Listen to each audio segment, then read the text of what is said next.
네, 세 자매 죽음의 미스터리. 바로 어제 새벽 부천에서 세 자매가 동시에 숨진 채 발견됐습니다.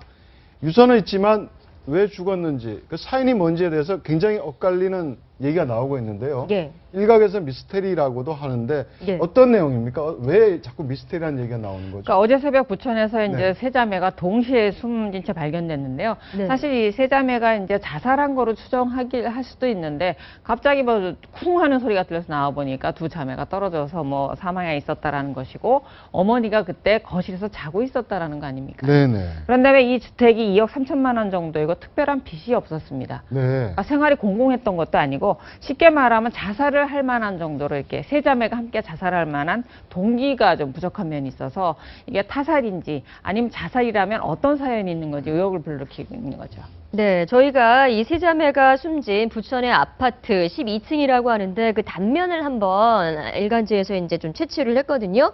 보시면 자, 방이 지금 안방과 함께 3개가 있고요. 주방과 화장실이 있고 뭐 전형적인 아파트 네. 구조인데 엄마는 일단 전날 밤 한 11시쯤 집에 들어와서 딸 둘이 방에서 TV를 보고 있는 것과 그다음에 안방에서 지금 숨진 딸은 자고 있는 것을 보고서 그다음에 거실에서 잠이 들었다고 합니다. 그리고 나서 새벽에 그러고 이제 봤더니 셋째, 넷째가 예. 이제 투신을 한 거고요. 네. 뛰어내린 거고. 그렇죠. 더 좀 이상한 거는 다섯째는 또 방 안에서 숨진 채 발견이 됐는데 세 명 다 지금 자살이 아니냐 처음에는 네. 예. 그렇게 얘기를 했었죠. 그리고 다섯째 딸, 즉 안방에서 숨져 있는 딸의 경우에는 목에 목 졸린 흔적이 남아 있다라는 지금 네. 얘기가 나오고 네. 있습니다.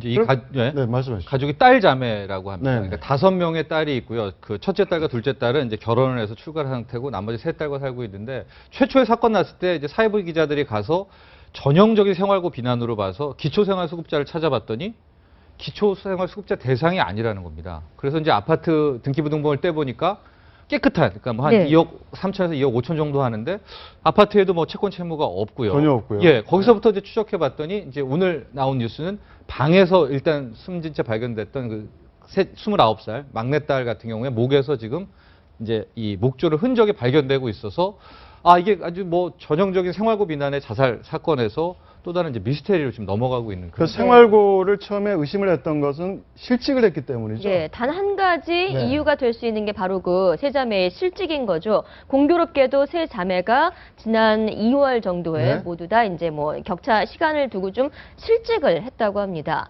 자, 주변 지인들의 목격자 그리고 해당 경찰관들의 이야기 한번 들어보시죠. 네. 화장당 하는 소리는 났어도 누가 문을 딱 놓고 잠들게 닫는 것 같더라고.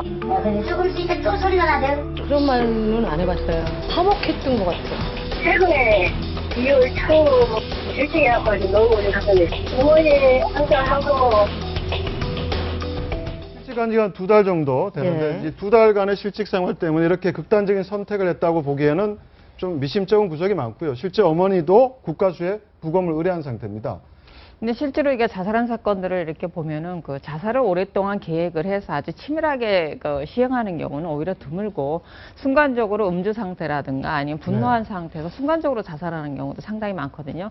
다만 이제 방에서 발견된 그 자매 같은 경우 목 졸린 흔적이 있다라 보니까 세 사람이 공모를 해서 먼저 목을 졸려서 죽이고 자기네들이 투신한 건지 외부 침입이 있는 건지 이 부분은 이제 수사 상황을 더 지켜봐야 될 것 같습니다.